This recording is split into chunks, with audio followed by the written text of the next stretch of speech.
اعوذ باللہ من الشیطان الرجیم بسم اللہ الرحمن الرحیم۔ السلام علیکم ورحمۃ اللہ وبرکاتہ۔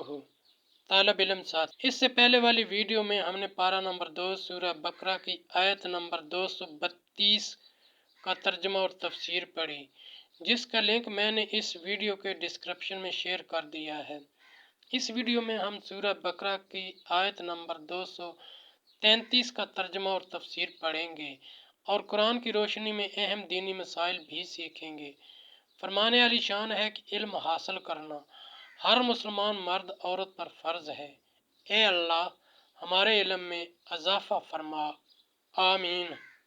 آیت نمبر 233، وَالِوَالِدَاتُ يُرْضِعْنَ أَوْلَادَهُنَّ حَوْلَيْنِ كَامِلَيْنِ لِمَنْ أَرَادَ أَنْ يُتِمَّ الرَّضَاعَةَ وَعَلَى الْمَوْلُودِ لَهُ رِزْقُهُنَّ وَكِسْوَتُهُنَّ بِالْمَعْرُوفِ لَا تُكَلَّفُ نَفْسٌ إِلَّا وُسْعَهَا لَا تُضَرَّ وَالِدَةٌ بِوَالِدِهَا وَلَا مَوْلُودٌ لَهُ بِوَالِدِهِ وَعَلَى الْوَارِثِ مِثْلُ ذَلِكَ فَإِنْ أَرَادَا فِصَالًا عَنْ تَرَاضٍ مِّنْهُمَا وَتَشَاوُرٍ فَلَا جُنَاحَ عَلَيْهِمَا وَإِنْ أَرَدتُّمْ أَنْ تَسْتَرْضِعُوا أَوْلَادَكُمْ فَلَا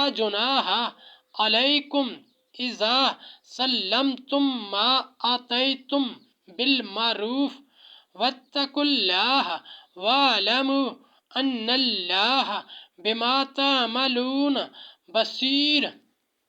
ترجمہ، اور مائیں دودھ پلائیں اپنے بچوں کو پورے 2 برس، اس کے لیے جو دودھ کی مدت پوری کرنی چاہیے، اور جس کا بچہ ہے اس پر عورتوں کو کھانا اور پہننا ہے حسب دستور۔ کسی جان پر بوجھ نہ رکھا جائے گا مگر اس کے مقدور بھر۔ ماں کو ضرر نہ دیا جائے اس کے بچے سے، اور نہ اولاد والے کو اس کی اولاد سے، یا ماں ضرر نہ دے اپنے بچے کو اور نہ اولاد والا اپنی اولاد کو۔ اور جو باپ کا قائم مقام ہے اس پر بھی ایسا ہی واجب ہے۔ پھر اگر ماں باپ دونوں آپس کی رضا اور مشورے سے دودھ چھڑانا چاہیں تو ان پر گناہ نہیں، اور اگر تم چاہو کہ دائیوں سے اپنے بچوں کو دودھ پلواؤ تو بھی تم پر مضائقہ نہیں، جبکہ جو دنیا ٹھہرا تھا بھلائی کے ساتھ انہیں ادا کر دو، اور اللہ سے ڈرتے رہو اور جان رکھو کہ اللہ تمہارے کام دیکھ رہا ہے۔ تفسیر، طلاق کے بعد ماں باپ پر جو احکام ہیں، مسئلہ ماں خواہ مطلقہ ہو یا نہ ہو، اس پر اپنے بچے کو دودھ پلانا واجب ہے، بشرطے کہ باپ کو اجرت پر دودھ پلوانے کی قدرت و استطاعت نہ ہو، یا کوئی دودھ پلانے والی میسر نہ آئے، یا بچہ ماں کے سوا اور کسی کا دودھ قبول نہ کرے۔ اگر یہ باتیں نہ ہوں، یعنی بچہ کی پرورش خاص ماں کے دودھ پر موقوف نہ ہو، تو ماں پر دودھ پلانا واجب نہیں، مستحب ہے۔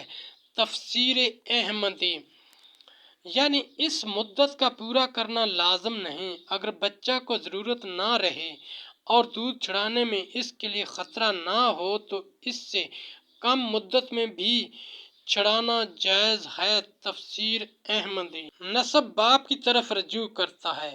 مسئلہ بچہ کی پرورش اور اس کو دودھ پلوانا باپ کی ذمہ واجب ہے، اس کے لیے وہ دودھ پلانے والی مقرر کرے، لیکن اگر ماں اپنی رغبت سے بچے کو دودھ پلائے تو مستحب ہے۔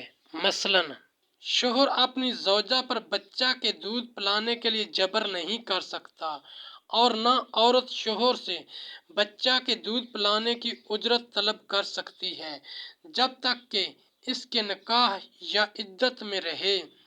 مسئلہ اگر کسی شخص نے اپنی زوجہ کو طلاق دی اور عدت گزر چکی تو اس سے بچہ کے دودھ پلانے کی اجرت لے سکتی ہے۔ مسئلہ: اگر باپ نے کسی عورت کو اپنے بچہ کے دودھ پلانے پر باجرت مقرر کیا اور اس کی ماں اس اجرت پر یا بے معاوضہ دودھ پلانے پر راضی ہوئی تو ماں ہی دودھ پلانے کی زیادہ مستحق ہے، اور اگر ماں نے زیادہ اجرت طلب کی تو باپ کو اس سے دودھ پلوانے پر مجبور نہ کیا جائے گا۔ المعروف سے مراد یہ ہے کہ حسب حیثیت ہو، بغیر تنگی اور فضول خرچی کے، یعنی خلاف مرضی دودھ پلانے پر مجبور نہ کیا جائے۔ زیادہ اجرت طلب کر کے ماں کا بچہ کو ضرر دینا یہ ہے کہ اس کو وقت پر دودھ نہ دے اور اس کی نگرانی نہ رکھے، یا اپنے ساتھ مانوس کر لینے کے بعد چھوڑ دے، اور باپ کا بچہ کو ضرر دینا یہ ہے کہ مانوس بچہ کو ماں سے چھین لے یا ماں کے حق میں کوتاہی کرے جس سے بچہ کو نقصان پہنچے۔ ساتھیو، ہم نے قرآنی تعلیمات کو دنیا کے کونے کونے میں پہنچانا ہے، اس لیے آپ بھی لائک کیجئے، شیئر کیجئے، اپنے دوستوں اور اپنی فیملی کو میرا چینل قرآن ود ایڈیپیڈیا سبسکرائب کرنے کی دعوت دیجئے اور گھنٹی بجانا نہ بھولنا تاکہ اگلی ویڈیو کا نوٹیفیکیشن آپ کو وقت پہ مل سکے۔ اللہ کریم ہم سب کی نیک اور جائز حاجات پوری فرمائے، آمین یا رب العالمین۔